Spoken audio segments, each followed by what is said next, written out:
Olá pessoal, então a gente vai falar nessa aula sobre calor sensível e calor latente. Qual que é a diferença? Nas aulas anteriores, vocês viram sobre o diagrama de fases lá, que é quando uma substância ela recebe ou perde calor, ela pode mudar de fase. Por exemplo, a gente fala bastante sobre a água. Por quê? Por que a gente fala bastante sobre os pontos de fusão e ebulição da água? Porque os pontos de fusão e ebulição da água são 0 e 100. São pontos fáceis, digamos assim, de se atingir.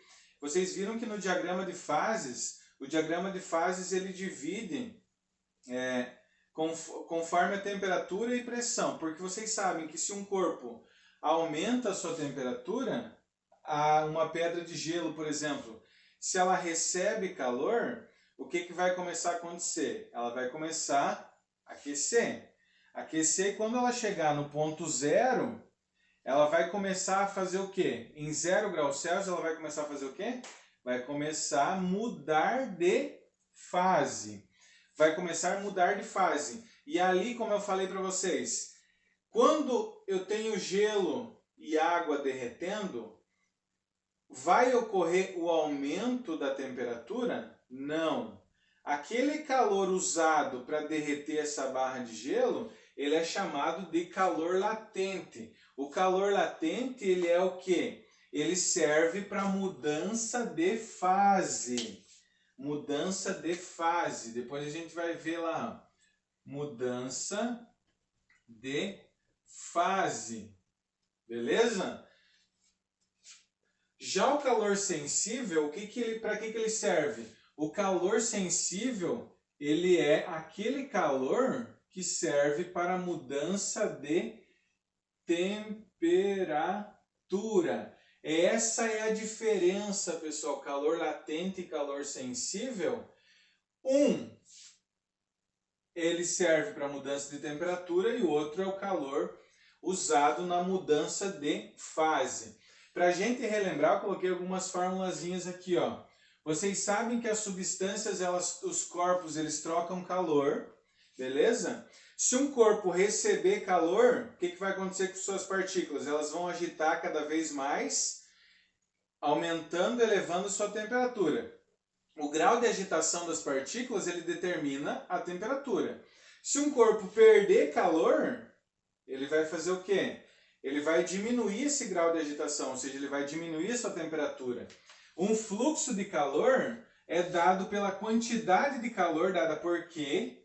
Quantidade de calor a gente costuma usar em calorias, mas pode ser em outras unidades, mas a gente usa bastante sobre calorias. Quantidade de calor por intervalo de tempo. Então, por exemplo, assim, se eu digo para vocês, pessoal, uma fonte fornece 20 calorias por minuto. Uma fonte de calor fornece 20 calorias. O que é uma fonte de calor? Tudo aquilo que emite calor. Uma fogueira é uma fonte de calor? O sol é uma fonte de calor? Nós somos uma fonte de calor? Sim, podemos dizer que sim. Se eu digo que uma fonte fornece 20 calorias por minuto, em 1 minuto, um corpo recebeu 20 calorias. Em 2 minutos, ele recebeu quantas? 40 calorias. Esse é o fluxo de calor. O que é capacidade térmica, pessoal? Capacidade térmica, ela é uma característica que leva em consideração a massa dos corpos. Não leva em consideração somente do que é feito esse material. Como assim leva em consideração a massa dos corpos? Imagine o seguinte, se eu tenho dois corpos de mesmo material, imagine assim, não são o mesmo material. Ou eu pego aqui, ó, eu tenho dois corpos, imagine que eles sejam de mesmo material. Se eu colocar eles num forno, que vai ser uma fonte que fornece calor, e eu digo assim, esse forno vai ficar ligado, ambos vão estar no mesmo lugar, ele fica ligado 2 minutos, ou 10 minutos, ou 20 minutos. Qual desses corpos, esse, o maior que tem mais massa, ou esse que é do mesmo material, mas tem menos massa, vai variar mais a sua temperatura? Esse daqui. Por quê? Porque ele precisa de menos calor. Quanto menor for a massa, menor a capacidade térmica. Capacidade térmica é o quê? Quantidade de calor que um corpo precisa para variar sua temperatura em 1 grau Celsius. Se eu digo assim, esse corpo aqui, a capacidade térmica dele é 10 calorias por grau Celsius. Se ele receber 10 calorias, ele vai aumentar 1 grau. Se ele receber 20 calorias, ele vai aumentar 2 graus. Se ele receber 30 calorias, 3 graus. Mas agora se eu tenho esse corpo aqui, é mesmo material, a capacidade térmica dele vai ser 10 calorias por grau Celsius? Não, vai ser bem maior. Se ele é 10 vezes maior, se esse daqui é 10 calorias por grau Celsius, esse daqui é 10 vezes maior, esse daqui é 100 calorias para cada grau Celsius. Isso não vale só para aumento. Se esse corpo trocar, se ele perder 10 calorias, ele diminui 1 grau Celsius. Isso é capacidade térmica. A quantidade de calor que um corpo precisa receber para variar sua temperatura em 1 grau Celsius. A capacidade térmica pode ser calculada fazendo a quantidade de calor dividido pela variação de temperatura a qual ele sofreu. Ou a capacidade térmica, lembra que eu falei para vocês da massa? Capacidade térmica é dada pela massa vezes o calor específico sensível. Esse daqui, calor específico sensível. Isso daqui é importante que a gente fale. O que é calor específico sensível? Se capacidade térmica não é capacidade térmica, ela vai variar conforme muda a massa do corpo. O calor específico sensível não. O calor específico sensível da água, por exemplo, ó, o calor específico sensível é dado por C minúsculo. O calor específico sensível da água, vamos colocar aqui, ó. Vamos apagar melhor. A água, ela tem um alto calor específico sensível. É 1 caloria por grama por grau Celsius. O que significa isso daqui? Ó? 1 caloria por grama por grau Celsius. Quer dizer que 1 grama de água precisa de 1 caloria para variar sua temperatura em 1 grau. Observem, a água possui alto calor específico. Alto calor específico sensível. Alto calor específico. Já os metais, pessoal, os metais eles possuem baixo calor específico. A areia também possui baixo calor específico. O que significa isso? Que eles precisam trocar quantidades menores de calor para variar sua temperatura. Imagine o seguinte, se eu tenho lá dentro de uma caixinha 1 grama de água e dentro de uma outra caixinha eu tenho 1 grama de alumínio, o calor específico do alumínio, por exemplo, ele é 0,217 calorias por grama por grau Celsius. Enquanto a água, 1 grama de água, precisa de 1 caloria por grama por grau Celsius, por exemplo, aqui eu tenho, qual que é a massa de água? 1 grama. Quantas calorias ela precisa receber para aumentar 1 grau? 1 caloria. Se ela receber 2 calorias, aumenta 2 graus. Se ela receber 3 calorias, 3 graus. Já o alumínio, a mesma massa de alumínio, 1 grama de alumínio aqui, ele precisa receber só 0,217. Então, se você observar, a água é quase 5 vezes mais. Por isso que, se você for comparar assim, ó, se você pegar uma pequena quantidade de areia e a mesma quantidade de água, você colocá-la sob o sol, ela vai estar recebendo calor. Vai variar sua temperatura? Vai. De ambos os corpos. da areia vai variar muito mais. Se está recebendo calor, vai aumentar muito mais rápido do que a água. Por quê? Ela precisa trocar quantidades menores de calor para variar sua temperatura. Porque ela tem baixo calor específico. A areia é baixo calor específico. Já a água, ela precisa trocar quantidades muito grandes de calor.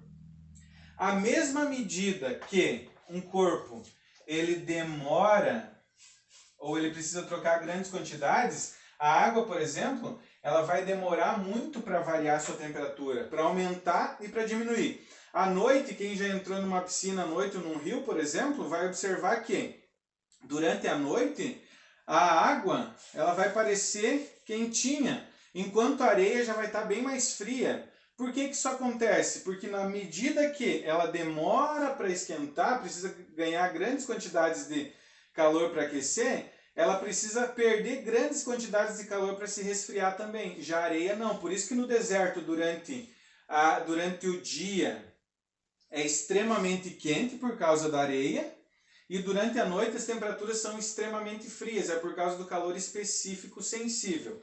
Beleza? Então assim, ó, a equação fundamental, quando a gente fala em calor sensível, depois a gente fala de calor latente, quando a gente fala de calor sensível, a equação fundamental da calorimetria diz que a quantidade de calor cedida ou recebida, se cedeu, significa que o corpo perdeu calor, vai diminuir a sua temperatura, a variação de temperatura vai ser negativa.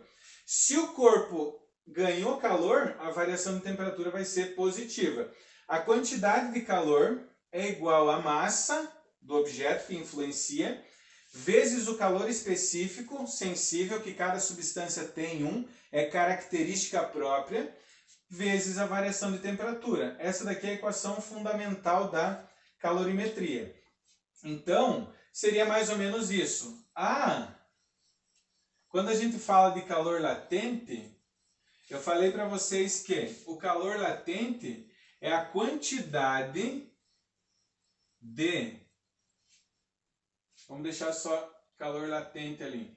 O calor latente é a quantidade de calor que um corpo precisa receber para mudar o seu estado.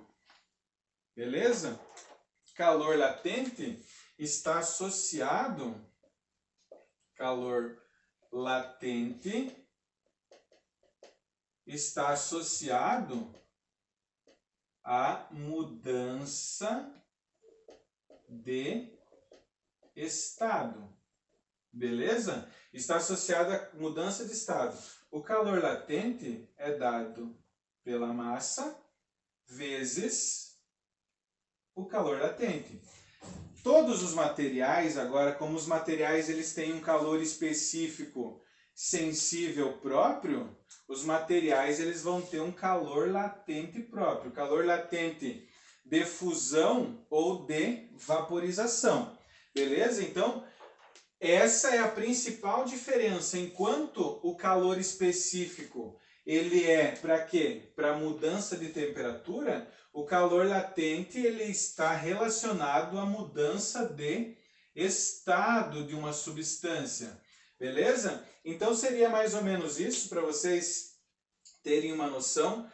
Q é quantidade de calor, M é a massa e L é o calor latente. Geralmente vai te dar no exercício. Por exemplo, o calor latente de fusão da água ou o calor latente de vaporização. O calor latente de fusão, 80 calorias por grama. Ou seja, se eu tenho uma barra, chutei lá, se eu tenho uma barra de gelo,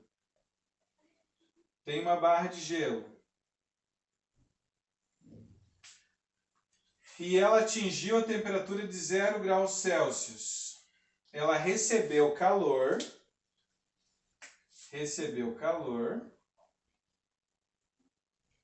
a sua temperatura ela foi aumentando.